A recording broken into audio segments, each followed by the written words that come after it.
दोस्तों, मैं दीपक। हमारा ये वीडियो क्रमचय और संचय टॉपिक से है। ये इसका पार्ट 2 है। इसके पहले पार्ट 1 अपलोड कर दिया गया है और ये पार्ट 2 है। इसमें भी 10 प्रश्न करवाए जाएंगे। जो यूपी, टीजीटी, पीजीटी, DSSS और ऐसी बहुत सारी परीक्षाएं जो टीजीटी, पीजीटी की हैं, जो अभी तक हो चुकी हैं, उनके ये प्रश्न हैं और ये बहुत ही इम्पोर्टेंट है। अगर आप इसकी प्रैक्टिस करके जाएंगे और इस तरीके से और भी प्रश्न प्रैक्टिस करके जाएंगे तो बिल्कुल आपको सफलता अवश्य ही मिलेगी।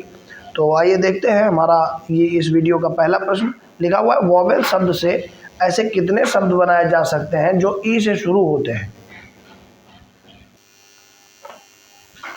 तो हम देखते हैं कि वॉवेल्स में VOWELS ये वॉवेल्स है। इस शब्द में ऐसे कितने शब्द बनाए जा सकते हैं जो ई से शुरू हो, मतलब कि ई को पहले ही फिक्स कर दिया गया है। अब बाकी और बचे कितने, 3 और 2 5। अब इन्हीं पांचों को बार बार चेंज करके हम लोग 5 स्पेस और है यहाँ पे 1 2 3 4 5 6 जो है इसमें लेटर लिखे हुए हैं। 6 लेटर में एक फिक्स कर दिया गया है, मतलब 6 अच्छा इसमें अल्फ़ाबेट्स हैं। इस प्रश्न में वॉवेल्स में 6 अल्फ़ाबेट हैं। इसमें से ई को फिक्स कर दिया गया है। अब ई फिक्स हो गया तो 3 और 2 5 ही बचे हैं। अब इन पांचों अल्फ़ाबेट्स को हम बार बार आगे पीछे करके नए नए शब्द बना सकते हैं। अब कितने शब्द बनाए जा सकते हैं, इसमें क्या होगा कि एक तो फिक्स है, अब बाकी 5 को ही तो हम लोग चेंज कर सकते हैं। तो 5 को चेंज करने का जो तरीका होता है ये 5 फैक्टोरियल। 5 को 5 तरीके से बदल सकते हैं, ऐसा नहीं है। 5 को कितने तरीके से बदल सकते हैं, तो 5 फैक्टोरियल तरीके से बदल सकते हैं। तो कैसे लगाएंगे इसको, 5 फैक्टोरियल का मतलब होता है कि घटते क्रम में आप 1 तक की गिनती से मल्टीप्लाई कर दें इसको। 5 4 3 2 1। अब इसको मल्टीप्लाई अगर हम कर देते हैं तो हमको पता चल जाएगा कि कितने शब्द बनाए जा सकते हैं। जैसे 5 चौके 20, 20 तिया 60, 60 दूना 120। तो 120 शब्द इसमें से बनाए जा सकते हैं। ये पीजीटी 2009 में प्रश्न पूछा गया था, बहुत ही इम्पोर्टेंट प्रश्न है। और इसमें क्या कहा गया था, आपसे कहा गया था वोवेल्स एक शब्द है। इस शब्द से कितने और शब्द बनाए जा सकते हैं जिनकी शुरुआत किससे होनी चाहिए, ई से होनी चाहिए। तो हमने ई को फिक्स कर दिया। अब 1 2 3 4 और 5 और बचे अल्फ़ाबेट। अब 5 अल्फ़ाबेट्स को हम किस तरीके से अरेंज कर सकते हैं, 5 फैक्टोरियल तरीके से। तो 5 फैक्टोरियल तरीके से अरेंज कर सकते हैं। इसी वजह से हमने इसको 5 फैक्टोरियल लिख दिया और 5 फैक्टोरियल को 5 4 3 2 1 ऐसे लिख दिया और इसका मल्टीप्लाई किया तो आया 120 और इसका ऑप्शन नंबर सी करेक्ट हो जाएगा। तो ये था हमारा पहला प्रश्न और उम्मीद है आपको समझ में आया होगा। आइए देखते हैं हमारा अगला प्रश्न। हमारा अगला प्रश्न है, एक बहुभुज में 170 विकर्ण है। इस बहुभुज में कितनी भुजाएं हैं। ये भी पीजीटी 2010 का प्रश्न है, बहुत इंपॉर्टेंट है। तो विकर्णों की संख्या ज्ञात करने का फार्मूला होता है NC2 - n, जहाँ n क्या है, n है भुजाओं की संख्या। लेकिन यहाँ पे तो भुजाएं आपसे पूछी गई हैं, मतलब n ही तो पूछा गया है। अब विकर्णों की संख्या 170 दी गई है, तो 170 बराबर NC2 को अगर सॉल्व करें तो n फैक्टोरियल अपॉन 2 फैक्टोरियल और n - 2 फैक्टोरियल माइनस n होगा। अब क्या करेंगे, इसको सॉल्व करेंगे तो n -1 n - 2 फैक्टोरियल अपॉन में क्या होगा 2 फैक्टोरियल की वैल्यू 2 और n - 2 फैक्टोरियल नीचे उतार लेंगे माइनस n। इसको कैंसिल कर देंगे, इसको ये हो जाएगा n² - n। ये क्या हो जाएगा n² - n और इसके अपॉन में क्या हो जाएगा 2 - n। यहाँ से इसका एलसीएम ले लिया जाए तो ये हो जाएगा 2 और 1 ये 3, तो n² - 3n/2 और n² - 3n/2 की जो वैल्यू है 170 है। इसको अगर सॉल्व करें तो n² - 3n और बराबर में क्या हो जाएगा 170 दूना 240, सॉरी 340, 170 दूना 340। अब हम क्या करेंगे, n की कोई ऐसी वैल्यू भरे जिससे 340 हो जाए तो हमारा काम आसान हो जाएगा। बाकी इसका फैक्टर भी बना करके आप लगा सकते हैं, लेकिन वैल्यू पुटिंग से लगा लेंगे इसको।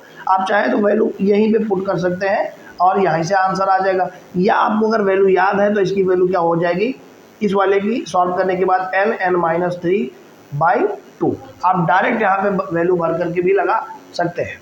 तो यहाँ से अगर हम लगाएं तो यहाँ पे अगर हम पहले 12 भरेंगे तो यहाँ 12 और 12 में से 3 जाएगा तो 9 तो ये 6 9 54, यानी ये 170 तो नहीं आएगा। 17 भरेंगे ऐसे, 20 भरेंगे ऐसे, 2 भरेंगे, 2 तो बिल्कुल नहीं होगा, 12 भी नहीं होगा, तो 17 या 20 में से होगा, तो पहले 20 चेक कर लेंगे। तो 20 का स्क्वायर क्या होगा 400, और 20 दिया 60, तो 400 में से 60 जाएगा तो क्या हो जाएगा 340। ये इसलिए इसका ऑप्शन नंबर हमने क्या लिख दिया, सी। आप चाहो तो इसका फैक्टर भी बना सकते हो, लेकिन आप क्या करो, ज़्यादातर वैल्यू पुटिंग से लगाओ तो ज़्यादा आसान पड़ जाएगा।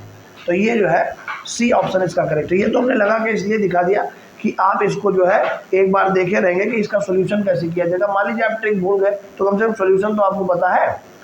आइए देखते हैं हमारा अगला प्रश्न। लिखा हुआ है मैथमेटिक्स शब्द के अक्षरों से भिन्न भिन्न कितने शब्द बनाए जा सकते हैं जबकि स्वर एक साथ रहे। तो इसमें हम देख रहे हैं मैथमेटिक्स में एक तो ए स्वर है, ई स्वर है, फिर ए स्वर है, आई है, और ए ई आई, और इसमें ए कितनी बार है, 2 बार, 2 1 3 1 4।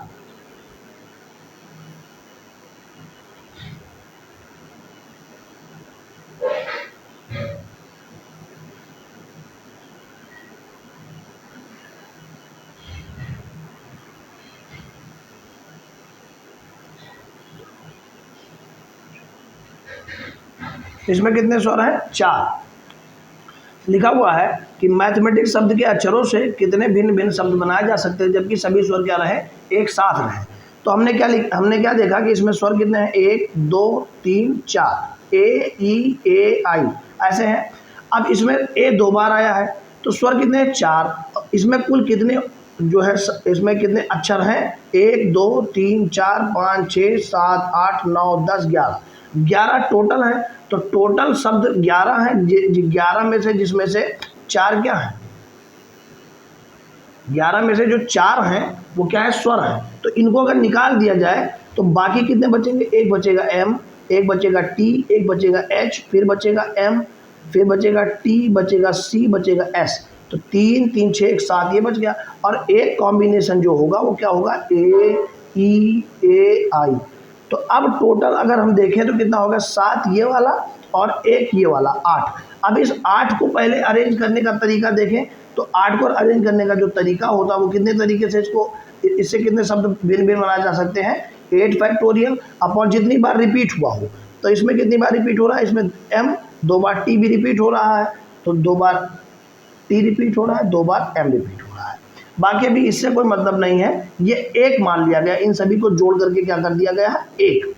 अब इसको सॉल्व करेंगे तो क्या हो जाएगा, 8 फैक्टोरियल को अगर हम सॉल्व करेंगे तो 8 × 7 × 6 × 5 × 3 सॉरी 4 × 3 और इंटू में 2 भी रहेगा, और अपॉन में भी क्या होगा 2 × 2। एक 2 से एक 2 कैंसिल हो जाएगा, ये 2 से काटेंगे, 2 दूना 4, 3 दूने 6, 6 पंचे 30, ये हो जाएगा 30, 3 दूना 6, 6 पंचे 30, और 6 सत्ते 42, और यहाँ पे हो जाएगा 8। अब यहाँ पे कैसे होगा ये, तो 8 दूनी 16 के 6 हासिल 1, 8 चौके 32, 1 33, और यहाँ पे होगा जाए 30। तो इसका मल्टीप्लाई करेंगे तो 0, 6 त्रिक 18 के 8 हासिल आई 1, और 3 त्रिक 9 10 के 0 हासिल 1, 3 त्रिक 9 1 10। तो ये हो गया इतना। अब क्या हो गया, ये तो इस प्रकार से अरेंज किया गया है कि स्वरों को एक मान लिया गया है, लेकिन अब क्या कह रहा है कि जब सभी स्वर एक साथ रहें तब कैसे करेंगे। तो हम देख क्या रहे हैं कि जो स्वरों का अरेंजमेंट है इसमें भी तो 4 लेटर है ना। अभी चारों अल्फ़ाबेट्स को हम कैसे अरेंज करेंगे, तो इसको अरेंज करने का, खाली स्वरों को अरेंज करने का जो तरीका है वो क्या होगा, इसमें 4 स्वर है तो 4 फैक्टोरियल, और इसमें ए 2 बार आया है तो 2 फैक्टोरियल। इसको सॉल्व करेंगे तो 4 × 3 × 2 और बटे में 2 कैंसिल हो जाएगा, 4 × 12। तो टोटल तरीका क्या होगा, 12 तरीके से स्वर अरेंज किए जा सकते हैं इसमें। और बाकी इन 7 और 8 को अरेंज करने का तरीका 10, ये है इकाई, दहाई, सैकड़ा, हज़ार, 10,000, 10,000 80। तो 10,000 80 ये तरीका है इस 8 को अरेंज करने का जब स्वर सभी एक साथ रहे, और स्वरों का अरेंज करने का जो तरीका है टोटल वो क्या है, 12। तो अब कह रहा है कि जब सभी स्वर एक साथ रहे तो कितने तरीके से, तो इन दोनों का कर दो मल्टीप्लाई। तो 10,080 का मल्टीप्लाई 12 से करेंगे तो ये जगह 12,0960, और ये ऑप्शन नंबर इसका सी करेक्ट हो जाएगा। ये मोस्ट इंपॉर्टेंट प्रश्न है, आप इसका गुणा करके देख भी सकते हैं। अगर हम यहाँ मल्टीप्लाई करके दिखाएंगे तो वीडियो और भी लंबा हो जाएगा। आप तरीका इसमें देखें कि कैसे लगाया जाएगा। लिखा है एक सिक्के को 6 बार उछालने पर प्राप्त सभी संभव परिणामों की संख्या बताइए। एक सिक्का है, ऐसे उछालेंगे, अगर एक बार कॉइन को उछालेंगे तो या तो उसमें आएगा हेड या तो आएगा टेल, यानी एक बार उछालने पे जो कंडीशन होती है वो कितनी है, 2 बार। 2 कंडीशन है, तो हेड आएगा तो टेल। तो कह रहा है कि 6 बार उछाला गया तो सभी संभव परिणाम बताइए। तो इस प्रकार के सवाल को लगाने के लिए इसका फार्मूला होता है 2 की पावर n, जहाँ n क्या है, उछालों की संख्या, कितनी बार उछाला गया, तो 6 बार उछाला गया है तो 2 की पावर 6 हो जाएगा।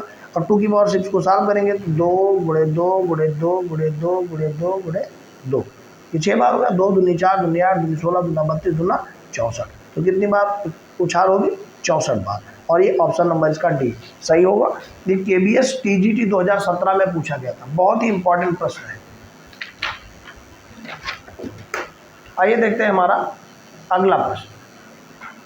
लिखा हुआ है कि यदि NC12 is equal to NC8 है तो बताइए n का मान क्या है।